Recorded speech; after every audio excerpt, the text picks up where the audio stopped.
circle. All right. Okay. And So you yeah. are obviously welcome to use the video as well if you want. Okay. All right. I mean, Great. Yeah. I mean, sometimes I put it on YouTube as well, and it is, or I don't have a huge following on YouTube, but why not? So the report, looking at suggesting different models for psychedelic regulation. Why do you think? Why is the report needed? How much do you think understanding there is at the moment around how to regulate this psychedelics? well, our thinking was, well, I guess it's probably useful just to position what the work Transform's done. I mean, we focused on critiquing the war on drugs and the failings of the kind of prohibitionist paradigm historically, failings on its own terms and its wider failings in terms of fueling criminalization of individuals, but also fueling a criminal market and all the chaos and problems and both domestic problems and international problems to do with international markets that have come with the war on drugs. And I think that critique is well understood. I think it's been very eloquently expressed. Yeah. But a lot of the work that Transform's done has been to say, okay, there's this consensus around the failings of the war on drugs, and that the sort of prohibitionist consensus is broken now. But if we're going to move on, we need to say, well, what replaces prohibition? Yeah. What would the world look like after the war on drugs?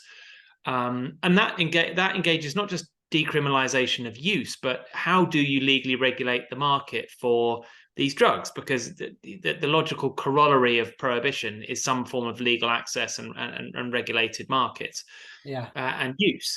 And that's actually quite a complicated question to answer. You're Yeah. talking about a range of different drugs associated with a range of different behaviors in different Yeah. environments, and accordingly a bunch of different risks. And regulation by its nature is about regulating and mitigating risk. I mean, that's the core concept of regulation. There may be other elements to it, like benefit maximization, for example, but at its heart, sort of And the revenues as well, I guess. yes, and revenue generation and that kind of thing. I mean, I would put that under benefits. Yeah. But the core thrust of regulation, if you think about it in other aspects of public life, whether it's regulating power tools or dangerous sports or cars or roads or plug sockets or whatever it is really about keeping people safe and or at least safer, minimizing risk and mitigating known risks. And there's obviously a series of questions that then raises about what's the balance of government intervention against personal or commercial freedoms. How much regulation is justified? How much intrusion into public space is justified? And to our mind is that the greater the risks associated with a particular product or behavior, the greater the level of government intervention that's justified. And that can include prohibitions on things. So prohibitions on guns, for example, or prohibitions on sales of plutonium to children. These things are very serious interventions of the state, but they're justified given the risks associated with those particular things. So we've thrashed out a lot of those questions in the context of currently illegal drugs. How would we regulate those things? We've done a lot of work around cannabis historically, because that's where a lot of the action has been. Yeah. But we've also done other drugs, and other drugs have received a lot less attention in terms of the legalization and regulation debate than cannabis has. And if you go back and look at our work, a Blueprint for Regulation, which we published in 2009 after the war on drugs, our first report was in about 2005, where we tried to map out these things. And then we've looked at all drugs. So we also look at how to regulate cocaine and ecstasy and other stimulants. And we also look at how to regulate opioids. And part of that work has looked at psychedelics. Now, it hasn't really been a big focus of our work. And the psychedelics haven't historically been a particularly big focus, mainly because prevalence of psychedelic use compared to most other drugs is relatively low, and the kind of public health burden and costs of the illegal market to society relative to other drugs are also relatively low. They're not absent, Right. but they are relatively low. I mean, just because you've got 300 million people using cannabis, and probably a tenth of that using psychedelics, and so it's sort of a numbers game. So it wasn't our policy priority. The reason we decided to look at it now was kind of to do with the psychedelic renaissance, Right. and it wasn't so much jumping on the bandwagon as a sense that psychedelics were having a kind of moment in the public debate. Yeah. But that debate was very skewed towards a fairly narrow series of using motivation. So, the therapeutic and medical uses of psychedelics, which is fascinating and interesting and exciting for sure, but it dominates the public discourse. Right. So you had a tiny fraction of total psychedelic use, probably less than 1%. Yeah. It's actually of psychedelic use, probably less than 0.01% takes place in clinical settings. Yeah. And yet it dominates sort of 99% of the public discourse is all about that stuff. That's true. And then there was this other subset of quasi-medical or quasi-therapeutic uses, but very much dominated by a particular kind of privileged sort of white discourse, kind of Californian tech bros talking about their ayahuasca experiences and kind of endless tedious conversations about microdosing and stuff, which again, not unimportant or uninteresting, and I'm not dismissing those as irrelevant or wrong. But it was, our thing was that a vast proportion of psychedelic use takes place in recreational settings, or you just can't classify it as medical or even necessarily spiritual. Now, I'm a bit wary of these categorizations because there's obviously a lot of gray area between them. You can take psychedelics in a nightclub and have a spiritual experience, or you can take psychedelics for spiritual reasons and you may derive some medical benefits and vice versa. So I'm acknowledging that, but my point was really that the debate within the psychedelic renaissance, and it's slightly an annoying term, and I appreciate it grates a lot of people, but anyway, because it's a term that is in use, it was very skewed towards this fairly narrow group of using motivations, and then there was this large proportion of use significantly in recreational settings, but also to some extent sort of wellnessy spiritual use, which wasn't really the subject of policy discussion. People weren't discussing how you would address the majority of psychedelic use. So we thought felt like there was a gap in the debate. Got it. And our report, the aim of the report was to zoom in on that and try and unpick it and make some pragmatic suggestions about ways forward in that area. And so you've talked about, there's now a consensus that the war of drugs has failed, but there's much less of a consensus about what comes afterwards. Sure. And there is perhaps, I completely agree with that. And there is a risk. It's not just about winning the war on drugs. It's about, there's so much focus on that and not much planning for the peace or, the victory. Right. Yeah, absolutely. And I heard a conversation between you and Ethan Nadelman. I mean, two kind of veterans. I hope I pronounced his name right. From the yeah, that's right. Yeah, two veterans, and it was very interesting as an outsider just listening to you. How dare you call me a veteran? You've been doing it for a decade. It just makes me feel old. Okay, well, you don't look old. I mean, you must have started young, but no. I mean, I've been in this game for 20 years now. So exactly. Well, and there was interesting kind of discussions about trade-offs, the trade-offs between freedom and regulation, between profit and equity, and I got the sense that you are quite an advocate for firm regulation. You've talked about the healthy middle between prohibition and complete libertarianism. Yeah.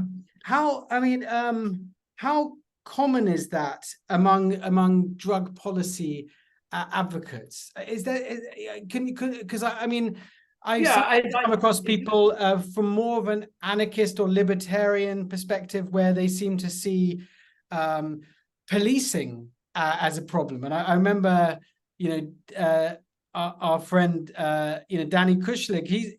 But now he is an anarchist, and he sees state violence as the real problem here. And I wonder if there's sometimes a naivety about the market and its power over people. But you seem to very much be an advocate for kind of, you said in the interview, start with firmer regulation. It's easier to loosen regulation than it is to tighten it up once the genie's out of the bottle. Yeah, I mean, I hope that I'm a sort of pragmatic, I take a rational, pragmatic approach, in that we decide what our priorities are in terms of public health and human rights and crime reduction and sustainable development, and social justice. And we can argue about priorities within that, but I think most people generally want kind of the same things. But then there's this other bit, which is, I mean, it's a tricky one, because I think different people bring different things to the table. Yeah. If you're a public health advocate, your priorities are going to be around public health. If you're in policing, it may be around crime reduction. Yeah. And if you're in the Treasury, it may be about tax revenue. If you're a sort of parent group, for example, you might be about child protection.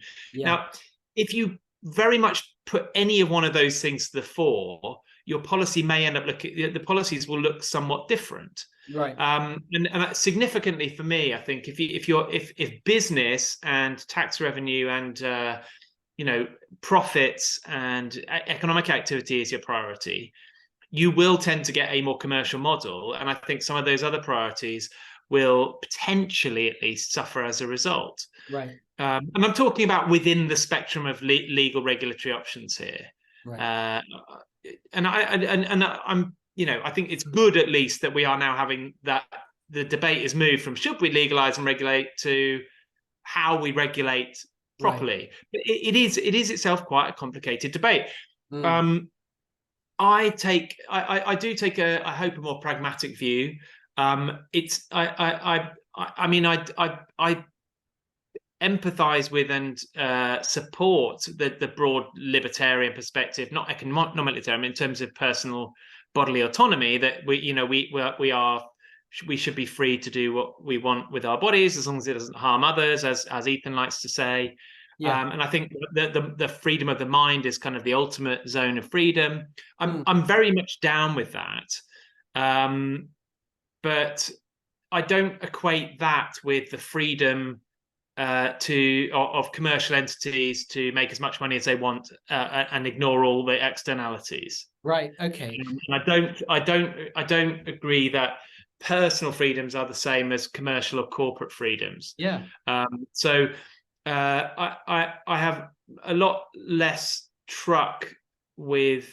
I'm much more comfortable with state interventions in markets and corporate affairs than I am with state interventions with personal privacy and personal behavior, personal pleasure-seeking behaviors, for example. So yeah, I get it. Yeah, sorry. So I mean, given your perspective that it's better to start off with kind of firmer regulation and then maybe relax if everything goes fine. Obviously, like quite a few decrim policies have now been passed in the US. What do you think of those? I mean, have you looked at some of them? Around psychedelics specifically? Yeah, on psychedelics specifically. Well, I mean, the ones that I've looked at are in Oregon and Colorado. Right.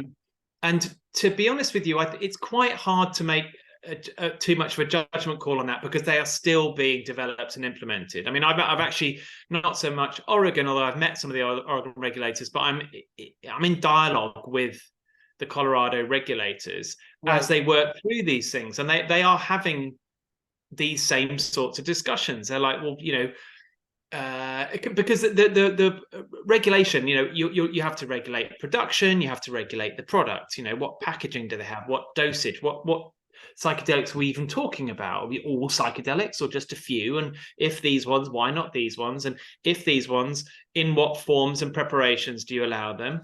Who can sell them? Where are they sold from? Are there price controls? Are there packaging and labeling controls?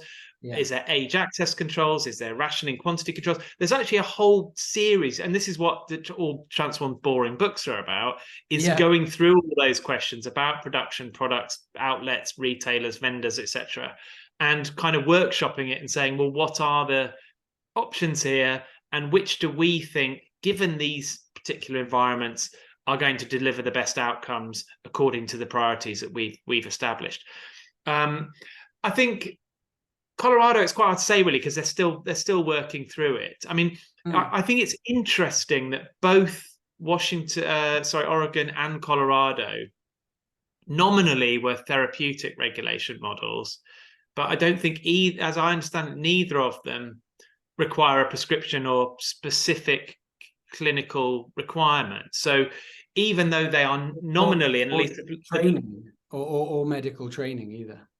I'm not quite sure how far they've got with what training. I mean, our thing is that that vendors should be licensed, and supervised experiences or guided experiences should be licensed, and the people administering the drugs and overseeing those experiences or selling the drugs should be required to have certain training requirements.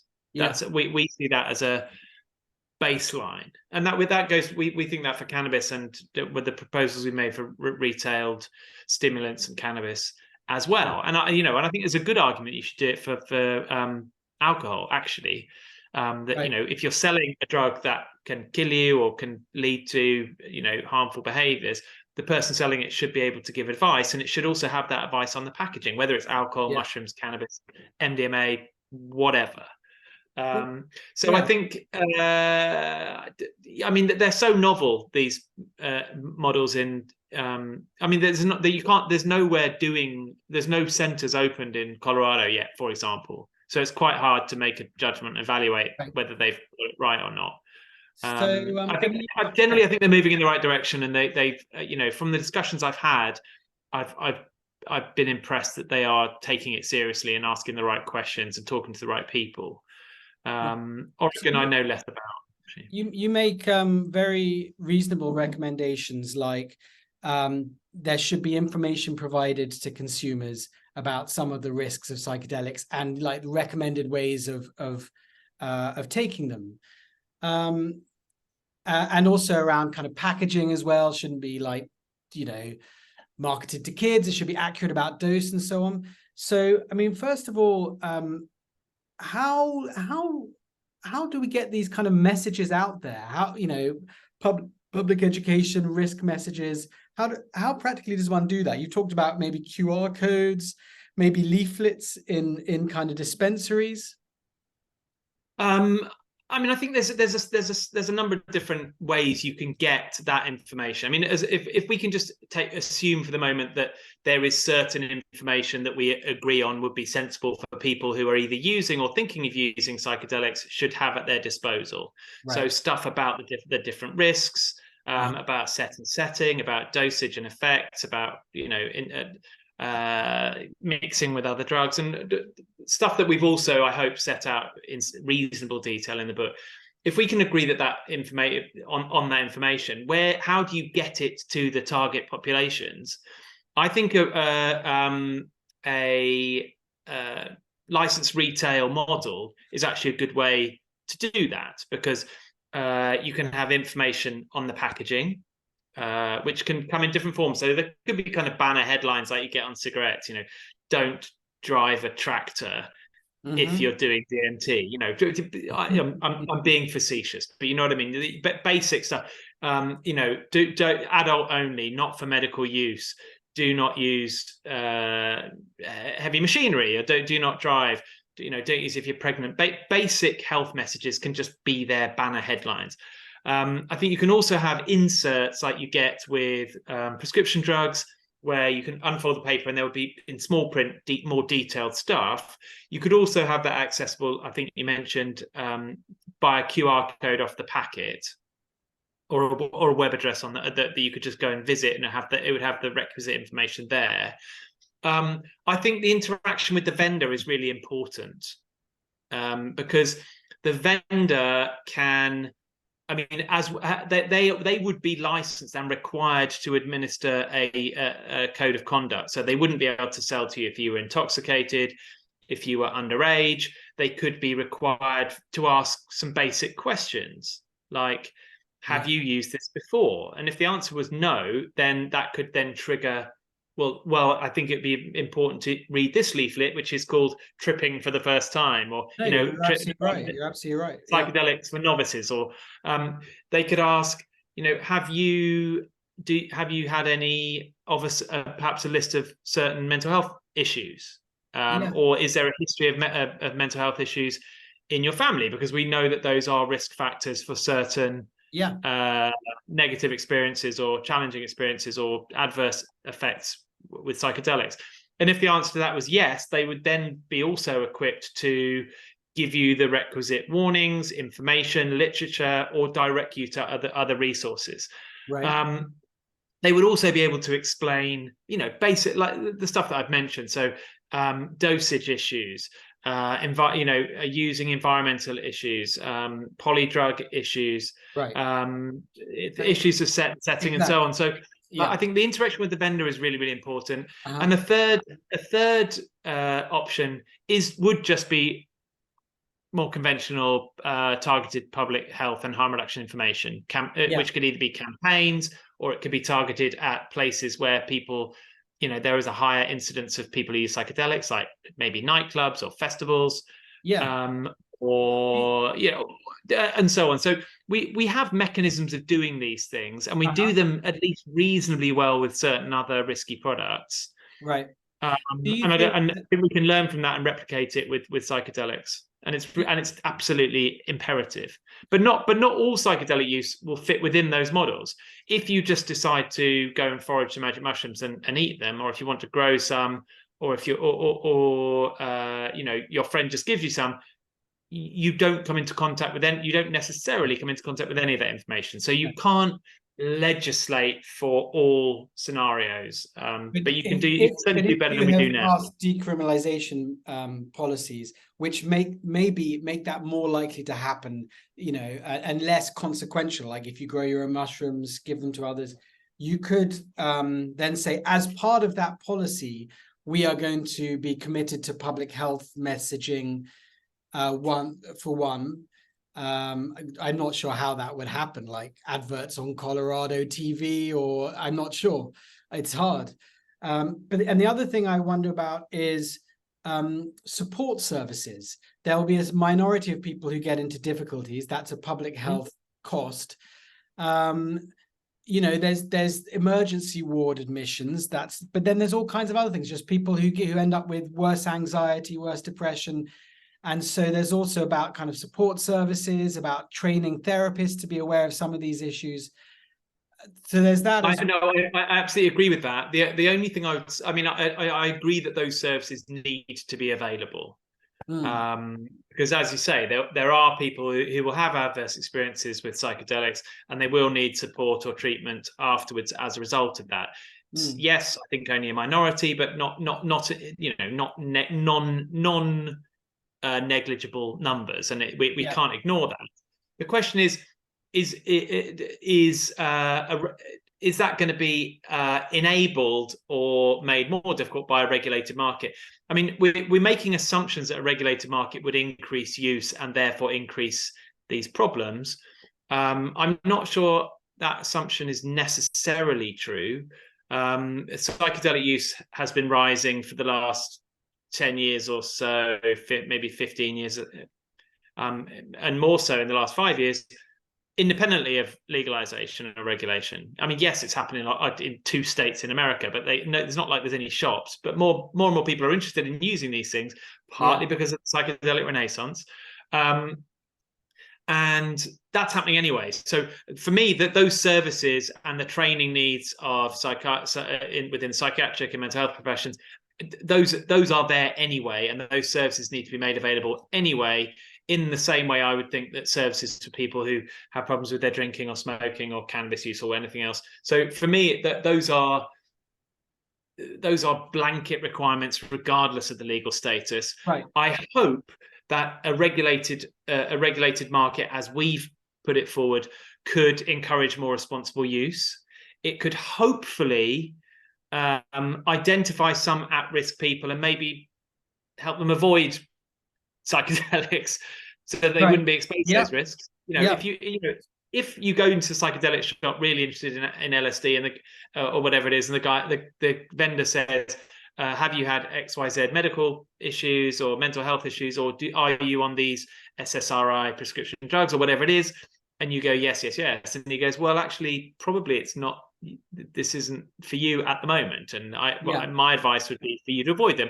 Maybe a regulated system would actually provide some kind of safety net that would prevent, because I think you have that with at least the better end of medical and therapeutic use, where there is some vetting and there's screening. Yeah, you're right. Yeah, there is some screening. I guess which is the most appropriate. Would you say vetting or screening? I don't want to have one of them be completely inappropriate. They typically use screening. Yeah, I mean it's okay. Well, let's say go with screening. I mean, screening within a retail system is a thing. I mean, I'm not saying that that vendor could then say, well, you got to show ID to get booze and that kind of thing. Yeah, but it would be more sophisticated than that, because it could dig into whether you were on certain prescription drugs or had mental health problems or family histories or whatever. But I mean, I'm curious about, so there's this idea of 2 things really: some kind of public education, including info when you buy it, maybe adverts, websites, that kind of thing, and some kind of support services. Neither for people, the minority who get into difficulties, neither of which exist at the moment, which surprises me, right? Like, as far as I'm aware, there's been very, very little conversation about communicating public health risks or an individual. No, I mean there are good independent sources of harm reduction advice, but they are not.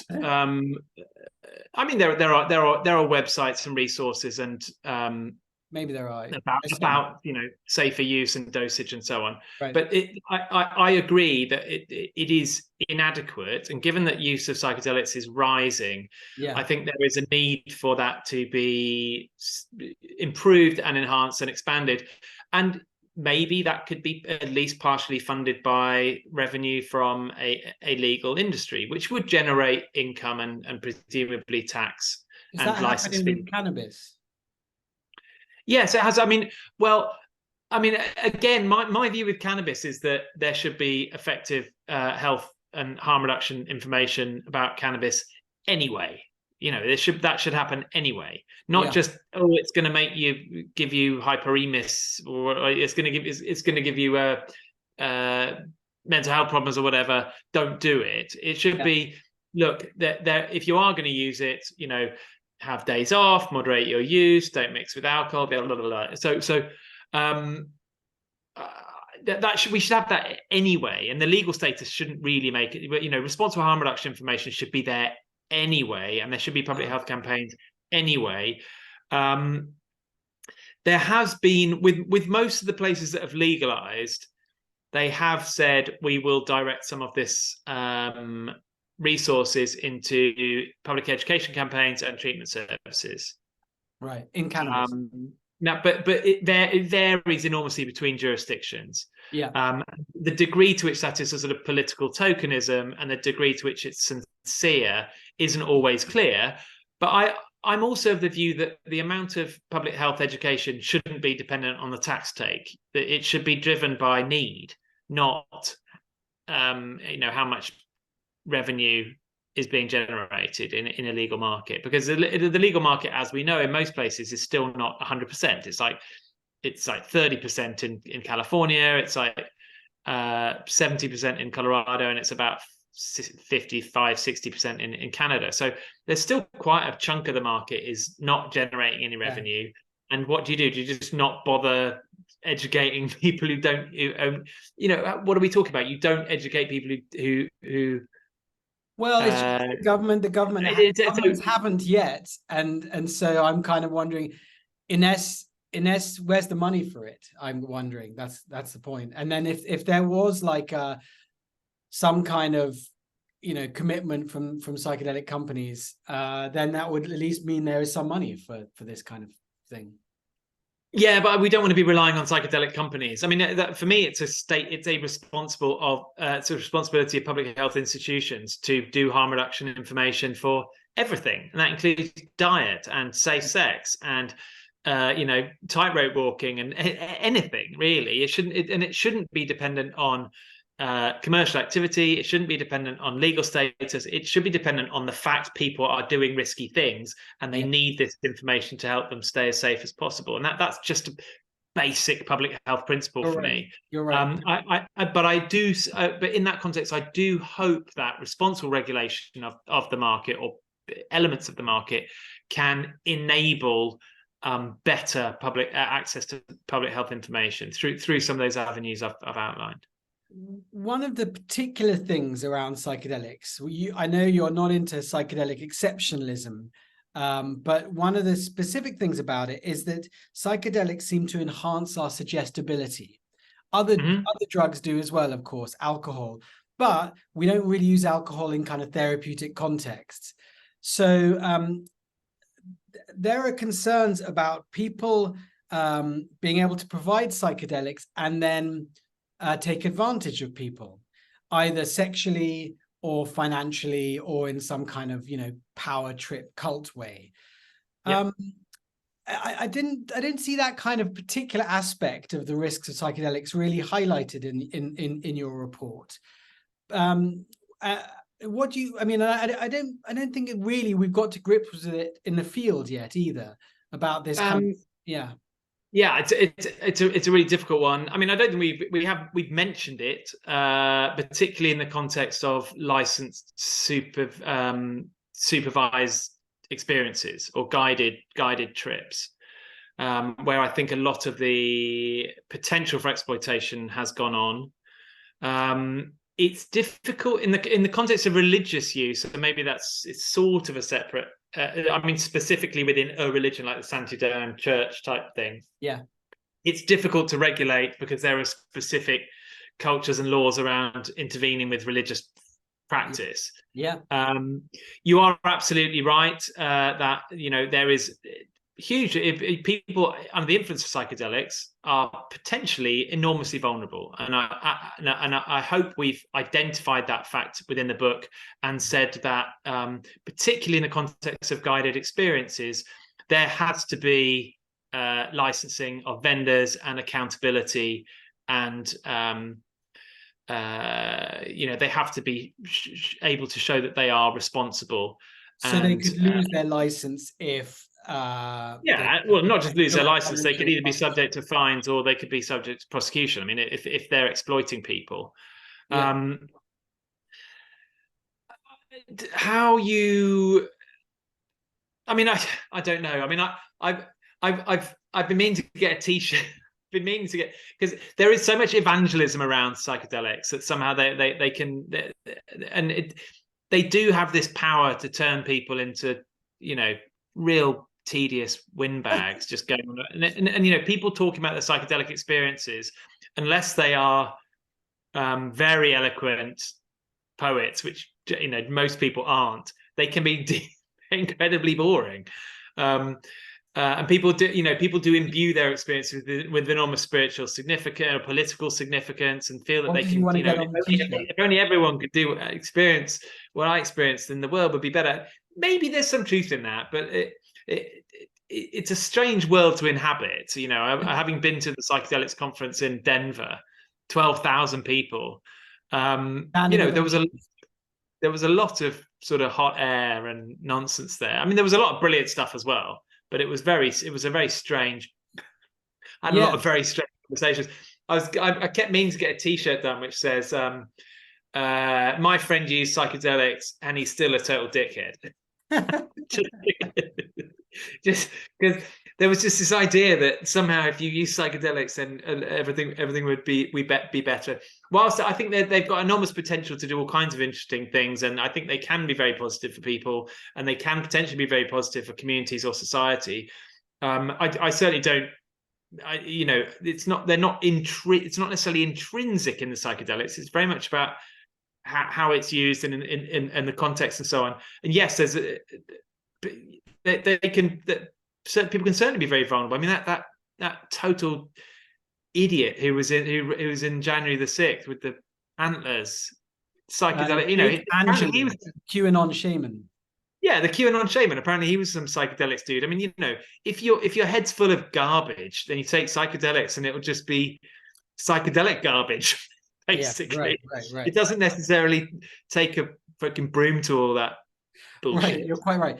I mean, I think you're laying out again a very reasonable framework for a goal for regulation, and I agree with it. The idea of good information, that when you go into a dispensary, they're going to say, "Is this your first time? And if so, maybe you should watch this video or read this." What's not where we're at now. Where we're at now is, you know, it's really anything goes. It's that Wild West. I know. Well, I see that, West. but you know, I agree with you, and I think that was why we felt a more sort of sober, methodical sort of grind through the regulatory questions was needed for this. My question is this, and it relates a bit to, you know, to cannabis as well. Once you've decriminalized and deprioritized something, how are you going to tell people, hey, don't sell edibles or cannabis in colorful, you know, packaging and flavors, like, you know, candy flavors?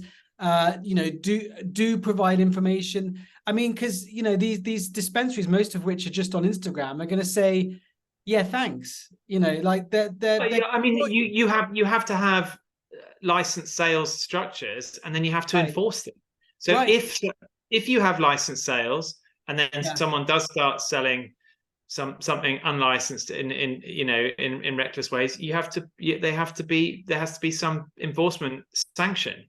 Right. And you know, I don't want to be, you know, I'm here to end the drug war. I don't want people to enforcement things, but if people are recklessly selling potentially risky drugs in unsafe ways to people who shouldn't be accessing them, or then they have to be shut down. I mean, there's no way you can't have a regulatory system determines what is allowed and what's not. So things that happen outside the regulatory system are still prohibited and subject to enforcement and sanction. And I don't want police involvement in drug markets, and certainly not in drug use.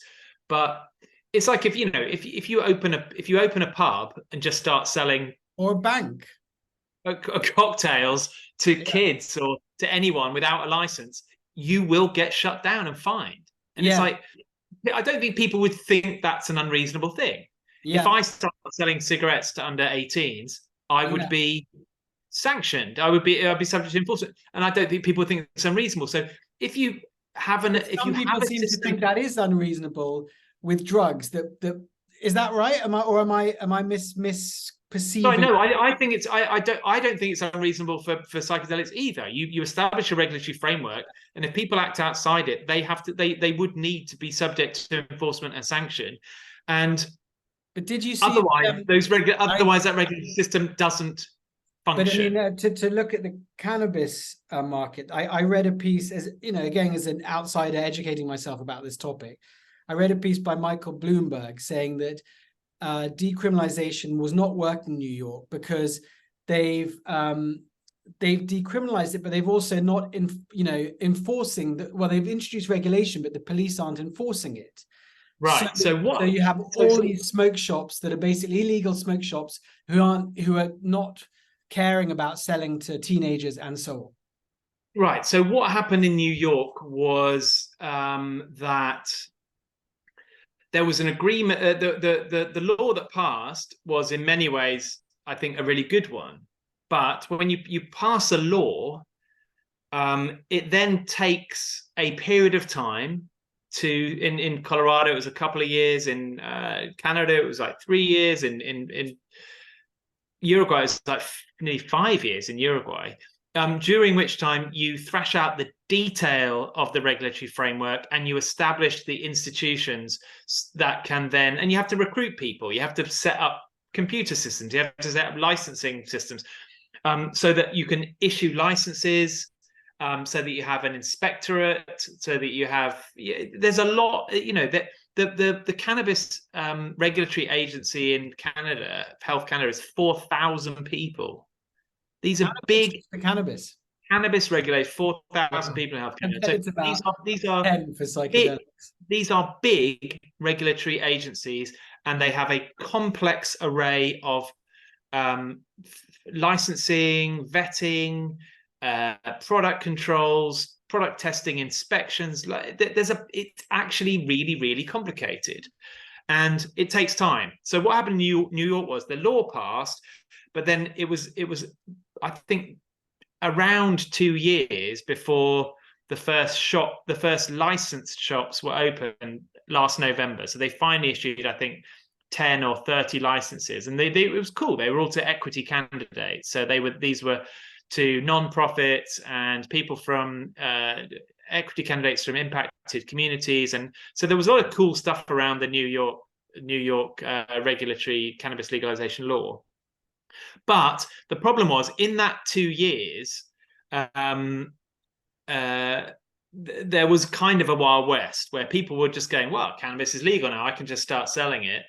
And shops were being opened, and the regulatory agency didn't have enforcement power itself yet, and the police were kind of like, well, no, we're not going to enforce against that because it's not, you've legalized it, why should we? And also a lot of the and I hope I can represent this argument really. I'm not from New York, you're better off talking to them really, but I think the police were kind of a bit pissy about the whole thing, because a lot of it was not anti-police, but it was very critical, I think in most cases fairly, of disproportionate enforcement and tough policing and criminalization of loads of people and exploitation of minorities and all kinds of things. So the police were just kind of like, okay, you've legalized cannabis, there you go, deal with it, we're not going to enforce that. So the situation you got was, there's now, I think, about 30 licensed stores. I don't know the exact numbers now, but still there's not that many. And there's like 400 unlicensed stores. And you have this real tricky issue of what do we do with all the unlicensed stores? Because really they have to be shut down. Right. If you're going to have a meaningful licensed regulatory system, you can't have just unlicensed sales subject to no sanctions, partly because it goes against the grain of the whole regulatory system and the principles that underpin it, but also because the licensed vendors won't be able to compete and operate, because they have to jump through more regulatory hoops. Yeah, and exactly, it's happened in California. There's costs, licensing fees, compliance, So they won't be able to compete. And also the unlicensed stores are bringing in out of state product, and part of the New York license regime is to support New York industry production, because it's no interstate trade is allowed at the moment in cannabis, because it's still federally illegal. So what they've got in New York, and I don't want to point the finger of blame at anybody, but it's kind of a hot mess, to be honest. And it needs basically, there's a lot of cool stuff. There's a lot of cool stuff happening, but there's also a lot of kind of chaotic, tricky stuff happening, and that's all just going to have to be worked out. So the problem is, if you now want to then enforce against the unlicensed shops, some of whom were legacy operators, by the way. I mean, some of them who were people who've been, illegally producing and selling cannabis products for years, and have yet to transition to the legal economy and just sort of set up a kind of quasi-legal grey market shop in the meantime. Other ones are just chancers, just entrepreneurs who spotted an opportunity. Okay. But what you don't want to do is then get heavy-handed policing again, because this is part of the whole point of ending the war on drugs, was to stop exactly that. You don't want police to be going in, cracking skulls, arresting people, kicking down doors, all of that shit. You don't want that to all start again. So at the moment, they're trying to explore options for ways to phase out those illegal shops by offering pathways into the legal market, so transitional models, and those do exist.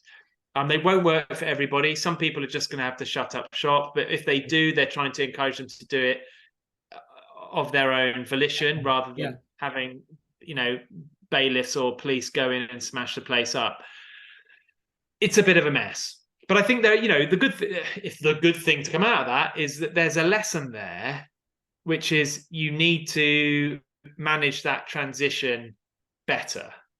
Okay. I think I think even the people who are involved in the advocacy and the campaigning and the reforms, many of whom I know are amazing people and did a brilliant job. There's a lot to love about what they've done in New York, particularly the social equity programs. Yeah. I mean, 40% of the revenue from the legal market is going to be redirected into impacted communities. I mean, in a capitalist society, that's pretty amazing. I think that's genuinely awesome. And in New Jersey, it's 70%. This is, imagine if like 70% of... Does that mean they get taxed 70%? No. The 70% of the tax take. Oh, okay. Well, yeah. Is redirected back into community programs. Yeah. And the particular and which is amazing. Imagine if that we had that with oil. Yeah. Imagine if 70% of oil revenues were redirected into environmental programs. It'd be absolutely transformative. So there's some genuinely amazing things happening there, but there's also lessons to learn from, I think, the sequencing and how you transition, how you roll out regulatory frameworks, how you issue, when and how you issue your licensing, and so on. It can be messy. One of the very striking graphs in your book is about the rise in the prison population since 1971 and the beginning of the war on drugs. As the US shifts from that prohibitionist model, particularly with cannabis, but also with other drugs, is there a decline in the number of drug-related imprisonments? Yes, there is. Not really for psychedelics, because there weren't that many anyway. No, but I mean cannabis or other drugs. But certainly for cannabis, I mean, there aren't that many people in prison for cannabis possession alone. I mean, it's not zero. So at federal level, it's very low indeed. But at state and county level, there are quite a lot of people. But it tends to be things like probation violations and things like that. So even though you won't generally go to prison for if you first-time offender caught in possession of cannabis in most places, although it can and does happen, certainly has historically, there are still a lot of people in prison for drug market related dealing. So there's a lot of people in prison for under 3 strikes you're out laws, for example. And they with no for life without, or they get some for life.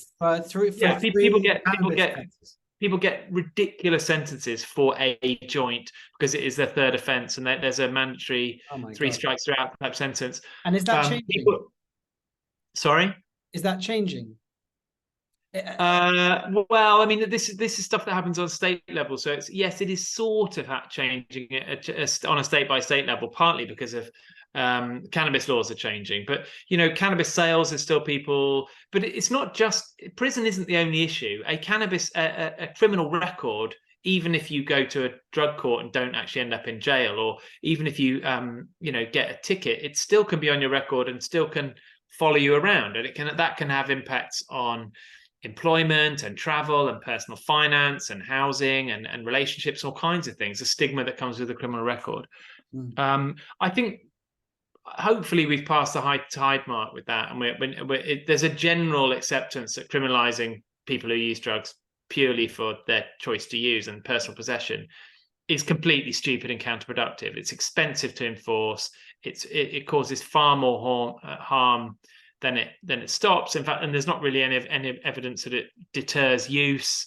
Right. It's just a stupid policy. But now you've got major authorities like the World Health Organization, and in fact the entire UN infrastructure, the chief executives boards, so the chief executives of all 31 UN agencies, including the UN Office on Drugs and Crime, including the World Health Organization, including the Office of the High Commissioner for Human Rights, all say that we shouldn't we should decriminalize personal possession. So that is now really quite an establishment view. But you've now got certain voices within the UN. I mean, just last week, the Office of the High Commission for Human Rights produced a report straight up calling for an end to the war on drugs. Big, august, historically in some ways quite conservative UN institutions are challenging the war on drugs, which is ironic because the UN drug treaties are the foundation and bulwark of the global war on drugs. So there is, just as there is in many countries at a domestic level, a kind of internal debate between like harm reduction and pragmatic public health advocates and policy, and the wider legal context of prohibition, which creates a lot of the problems harm reduction is seeking to reduce. We're seeing the same thing playing out in the high-level forums of the UN, where there's these sort of, it's institutions kind of internally at war with themselves as these old failing policy paradigms are kind of bumping up against modern reality and public health pragmatism. So look at there seems to be a very lively debate at the moment, and this is our last 10 minutes, by the way, Steve. So I'm going to just fire some quick questions over safe consumption centers, particularly for kind of heroin and so forth, and opiates. And I've seen this in the US. It's become slightly part of, I don't know if the culture war is the right expression, but it's a hot topic, and people are writing. I think it's more culture war-y in the US than it is in the UK. For sure. I think the issue in the US is that you have these very high-profile cities on the West Coast, like San Francisco and Portland and Seattle, where there are these very visible homeless problems with a lot of open drug use in the streets. And it's not like drug use is a new thing, or problematic drug use or homelessness is a new thing. But I think two things have happened. One is fentanyl happened, so there's just a lot more death because fentanyl is so just appallingly dangerous. And also, I think a combination of economic and housing issues has meant it's more visible. There's more of it taking place on the streets, and it's starting to encroach on the lives of rich white people who have access to media and political capital. And so the problem's become much more visible, and it has then been exploited by what I would refer to as kind of conflict entrepreneurs. Reactionary social media pundits and reactionary TV channels who use it as a sort of a culture war wedge issue to have a go at dirty liberals and Democrats or whatever it is that they want to have a go at. But these are much more complicated issues than, oh look, they've done some harm reduction and now there's loads of homeless people injecting and dying. It's much more complicated than that. It's about inequality. It's about shortages of housing. It's about the economic crisis. It's partly about fentanyl, but fentanyl I think you can trace to, overprescribing opioids, and then a shift to heroin, and then the heroin market shifting to fentanyl. So what you tend to get, I think, is a lot of quite complicated structural drivers of these problems Right. boiled down into a few kind of clickbait, outrage tweets that people, they get that get people riled up, and that's what's drawn it into the culture war. But Right. I mean, something like overdose prevention centers or supervised consumption spaces, or whatever you want to call them, they exist in about 15 countries now. There's at least 200 of them around the world. They've been around for decades. They've been very closely evaluated and scrutinized. They are a proven effective intervention. They reduce drug-related deaths. They reduce street drug use. They reduce street drug litter. They provide a gateway for people, vulnerable people, to access other services, and they're not just effective; they're cost effective. So they save the taxpayer money, Okay. and it's a tragedy really when they get dragged into stupid culture war debates, because that means that they're delayed and they don't happen, and people die who don't need to. But I mean, we do have to consider, different stakeholders' perspectives and interests, and non-drug using neighbors. They also, I mean, of course, it's not that they're voiceless, but they also have interests in terms of having safe neighborhoods, right? I mean, this is other interests to be balanced. But things like things like supervised consumption spaces work for everybody. I mean, it's one of the interesting things about the certain studies of supervised consumption spaces is that whilst they've been controversial when they've been proposed or opened, they've invariably won over the local community, including your more kind of traditionally reactionary right-wing type people, because they help the community as well. They reduce the visibility. They get, if you want to be brutal about it, they get all these people off the streets. So you don't have to look at those people injecting drugs anymore, because they're doing so in a hygienic, supervised space. Right. And they're not leaving needles and things around on the pavements. And they will be in contact with housing services, with health services, with treatment services. So they're much more likely to then stabilize their lives and get that support and help that they need. So they work for everybody. And that's why the irony of this kind of hostility and bile that's directed at them is so utterly counterproductive. Okay. These are proven services that help some of the most vulnerable people in society to get firstly to stay alive, and secondly to get the health and support they need. So, yeah.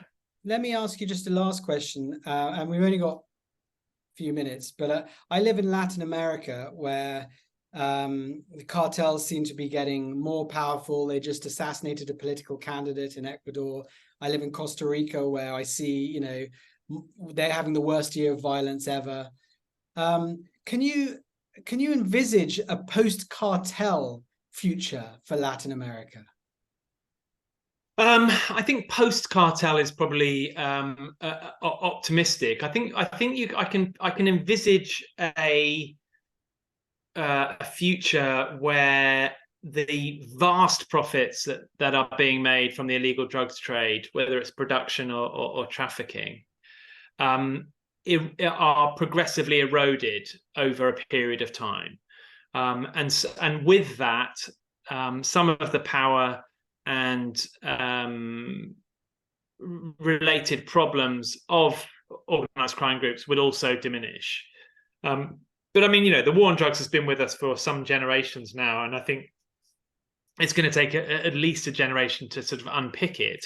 And there's been, for example, there's been a pretty active debate on legalizing cocaine in Colombia.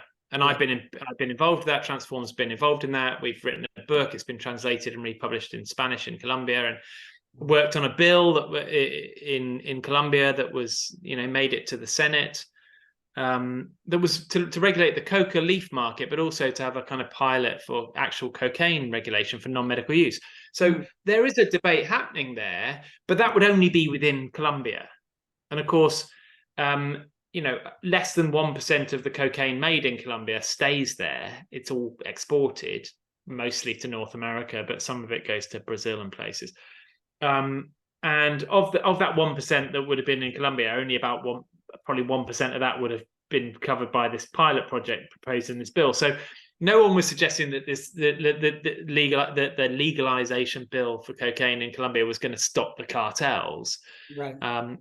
Even if it stopped the cartels in Colombia, production would just move to other regional centers. Yeah. If you want to really deal with, if you want to get rid of the illegal market, or at least significantly undermine the illegal market, knock a big hole in it like we have with, say, cannabis in Canada, you'd have to legalize cocaine in the big consumer markets in Europe and North America and Brazil. Yeah. Now that is clearly some way off. But we do need to start having that conversation. And it's a much harder conversation to legalize cocaine than it is to legalize magic mushrooms or cannabis, just because it's a much more risky drug. Yeah. It's much more addictive. It's potentially much more harmful. Yeah. Has a real overdose potential. There's a much more polydrug use with alcohol. There's a whole bunch of things.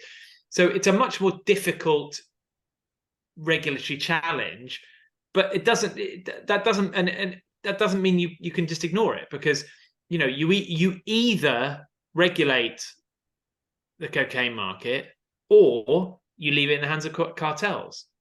Those are your two options. There's not a third option where the war on drugs wins, or somehow we magically wish away something like cocaine. So yes, I can see a future doing that, but it has to begin with an adult discussion about how we deal with some of these more risky drugs in society, including stimulants. And I kind of hope that if we can make a good shape of cannabis regulation and psychedelics regulation, and I think there's some indications that we could slowly maybe at least most places are doing a reasonable job of it. Mm-hmm. There's mistakes being made, and there's work to be done, and there's lessons to be learned, and things need to evolve. But if we can show that can be done in a way that supports public health and social justice and human rights and sustainable development, then maybe that will then create space for a debate on regulation of some of these other drugs too. And then when that happens, yes, we can start to undermine the cartels. But they've got so rich over the last couple of generations that they've already diversified into a whole bunch of other stuff. So you might then see a spike in, extortion and animal trafficking, animal trafficking and all that other nasty shit they're into. But crime is a function of opportunity. So ultimately, they can't, if you take away an opportunity worth 400 billion a year, there just won't be as much money to go around. And even if there's a bit of an uptick in some other bad behaviors, the long-term prospect is of a better world with less money going to organized crime. I hope so. Steve, it was a pleasure to talk to you. Let me know when the report's out, and I will coordinate and put this out when it's released. Great. All right. Well, good to talk to you, Jules. Keep in touch. Fan of your work. Do stay in touch, and let me know. I'll let you know, and you can let me know where you've got when something pops up. Brilliant. Say hi to Danny if you see him. Will do. Thanks a lot, Jules. Bye. Bye, Steve.